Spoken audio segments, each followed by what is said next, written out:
Assalamualaikum warahmatullahi wabarakatuh. Hai anak-anak ibu di kelas 4B. Bagaimana kabar kalian hari ini? Semoga kalian semua selalu dalam keadaan baik ya. Kembali lagi di video penjelasan secara online bersama Ibu Hartini. Pada hari ini kita akan belajar tema 2, subtema 1, muatan pelajaran bahasa Indonesia KD 3.2. Materinya adalah mengolah informasi dalam bentuk peta pikiran. Dan tujuan pembelajaran kita pada hari ini adalah Ibu harapkan kalian semua setelah menyimak penjelasan dari Ibu mampu membuat peta pikiran berdasarkan teks. Namun, sebelum kita memulai pembelajaran pada hari ini, Ibu minta kalian siapkan pulpen 4A dan alat tulisnya. Setelah itu dilanjutkan dengan berdoa.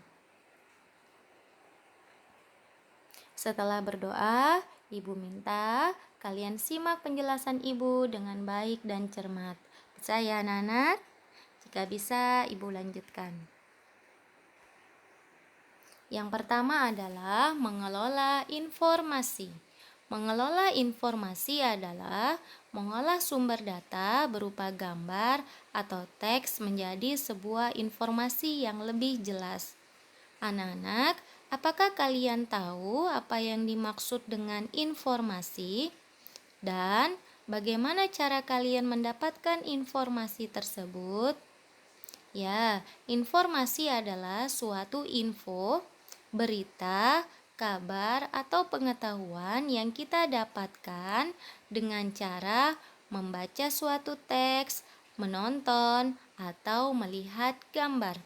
Ibu ulangi, informasi dapat kita ketahui dengan cara membaca, baik membaca teks yang ada di buku, di koran, atau media internet seperti Google. Yang kedua, informasi dapat kita ketahui dengan cara menonton, yaitu menonton televisi atau menonton video di YouTube atau video penjelasan seperti ini. Dan yang ketiga, informasi juga dapat kita ketahui dengan melihat suatu gambar. Nah, setelah kita membaca dan mendapatkan suatu informasi, informasi yang kita dapatkan dapat kita olah dengan lebih jelas, yaitu dalam bentuk peta pikiran. Ibu ulang, salah satu cara mengolah informasi adalah dengan membuat peta pikiran. Apa itu peta pikiran? Peta pikiran adalah menyajikan informasi dalam bentuk yang kreatif. Nah, ada kata kreatif, berarti kalian diminta untuk berkreasi ya. Nah, ini anak-anak, ini adalah contoh peta pikiran. Judul atau topik dari peta pikiran ini adalah manfaat energi matahari. Dari peta pikiran ini dapat kita ketahui informasi mengenai manfaat energi matahari. Energi matahari dibagi menjadi dua, yaitu energi panas dan energi cahaya. Nah, dari energi panas dapat kita ketahui informasi manfaatnya adalah menguapkan air di permukaan bumi, mempertahankan suhu atmosfer bumi, dan mengeringkan pakaian dan makanan. Selanjutnya, energi cahaya manfaatnya adalah menerangi permukaan bumi, membantu proses fotosintesis, dan sumber energi listrik. Nah, mudah bukan ya anak-anak? Untuk mengetahui suatu informasi dengan mudah dapat kita buat dalam bentuk peta pikiran. Jadi, ketika kita meringkas suatu materi dapat kita ringkas dalam bentuk peta pikiran. Misalkan kalian Ibu beri tugas untuk membaca suatu teks manfaat energi matahari dan Ibu suruh ringkas materi tersebut dengan cara menggarisbawahi atau menstabilo. Nah, setelah kalian garis bawahi atau kalian stabilo, dapat kalian rangkum atau ringkas dalam bentuk peta pikiran seperti ini agar dibaca lebih menarik atau lebih jelas ya. Kita lanjut. Nah, ini juga adalah contoh peta pikiran. Ini adalah contoh peta pikiran yang lebih kreatif. Jadi, ini tadi juga contoh peta pikiran, hanya ini adalah contoh peta pikiran dalam bentuk bagan sederhana. Jadi, selain dalam bentuk bagan sederhana, peta pikiran juga dapat dikreasikan seperti ini. Dapat dikreasikan dengan cara menambahkan gambar. Jadi ada tulisan dan ada keterangan gambar sehingga bagi yang membaca dapat mengetahui informasi dengan lebih jelas atau lebih menarik jika ada gambar dan lebih berwarna ya. Jadi, Ibu ulang, manfaat peta pikiran adalah untuk mempermudah kita mengetahui suatu informasi. Nah, coba dilihat ya anak-anak. Dari peta pikiran ini, kita dapat dengan mudah mengetahui informasi mengenai manfaat energi matahari, yaitu energi panas dan energi cahaya. Di sini dia ingin menjelaskan manfaat energi panas. Yang pertama adalah sebagai pembangkit tenaga listrik. Nah, dia gambarkan papan panel surya ya.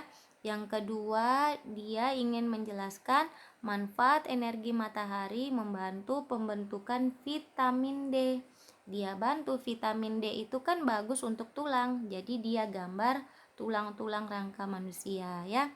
Yang ketiga, dia ingin menjelaskan bahwa manfaat energi matahari adalah membantu proses fotosintesis. Jika hanya tulisan proses fotosintesis kan terlihat kurang menarik. Jadi agar lebih menarik dia tambahkan gambar tumbuhan atau gambar bunga. Yang keempat, dia menjelaskan manfaat energi matahari adalah membantu proses pembuatan garam. Dia kasih gambar petani garam sama garamnya. Selanjutnya, manfaat energi matahari adalah mengeringkan benda yang basah dan makanan. Jadi dia gambar pakaian dan dia gambar makanan yang sedang dijemur. Ya. Jadi ini adalah bentuk peta pikiran yang lebih kreatif. Dia tambahkan gambar. Jadi pembaca lebih menarik untuk membaca karena ada gambar dan lebih berwarna. Oke, Ibu lanjutkan ya. Nah, ini juga contoh peta pikiran karya seorang siswa. Di sini juga siswa tersebut ingin menjelaskan manfaat energi matahari. Dia bagi menjadi 4, bagi manusia, bagi alam, bagi hewan, dan bagi tumbuhan. Nah, sebelumnya kita lanjut dulu.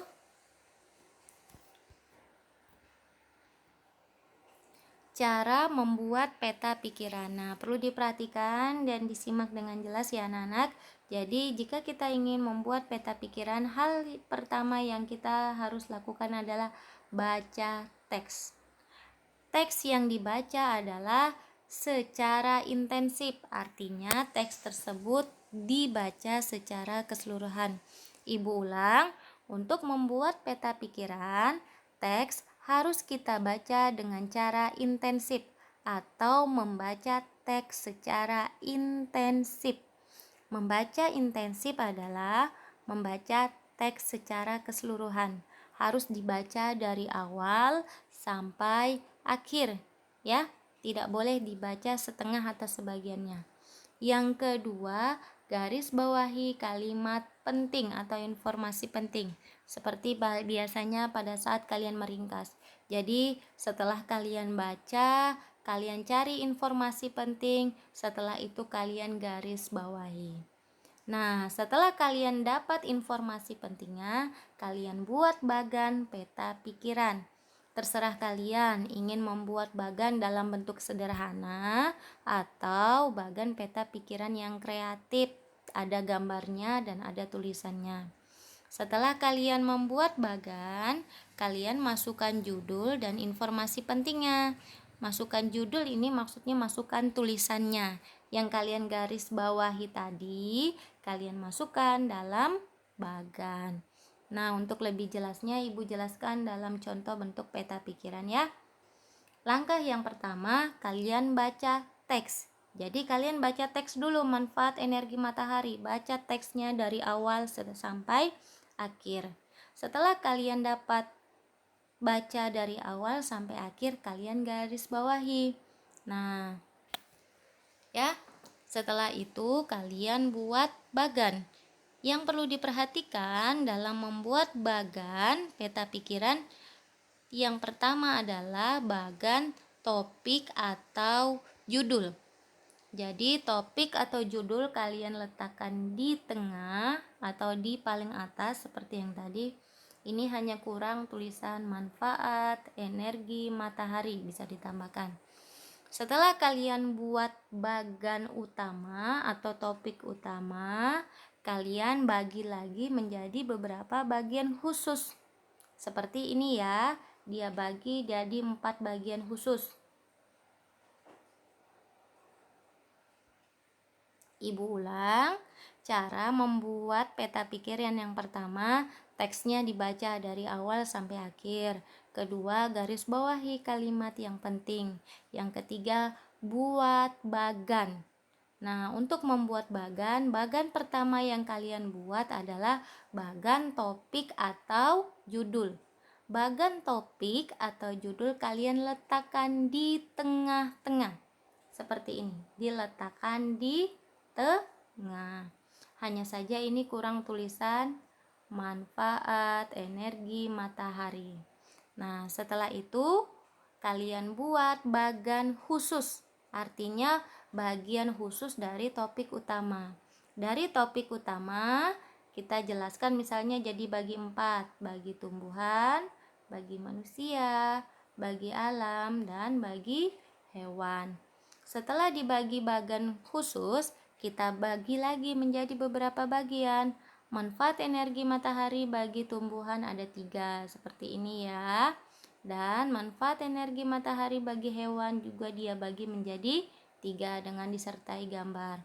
Manfaat energi matahari bagi alam juga dibaginya menjadi 3, 1, 2, 3. Bagi manusia dia bagi menjadi 5 bagian. Jadi dalam membuat bagan, yang pertama bagan judul atau topik utama. Setelah itu buat bagan khusus anak dari topik. Setelah itu baru pecah lagi menjadi bagian lebih khusus lagi, seperti ini ya. Nah, jadi ini adalah contoh peta pikiran yang lebih kreatif ya. Jika kalian ingin membuat peta pikiran lebih kreatif, bisa dicontoh seperti ini. Oke, demikian penjelasan Ibu hari ini. Semoga dapat dipahami dan dimengerti. Jika ada yang tidak dimengerti, bisa ditanyakan Ibu melalui WhatsApp, bisa chat atau telepon.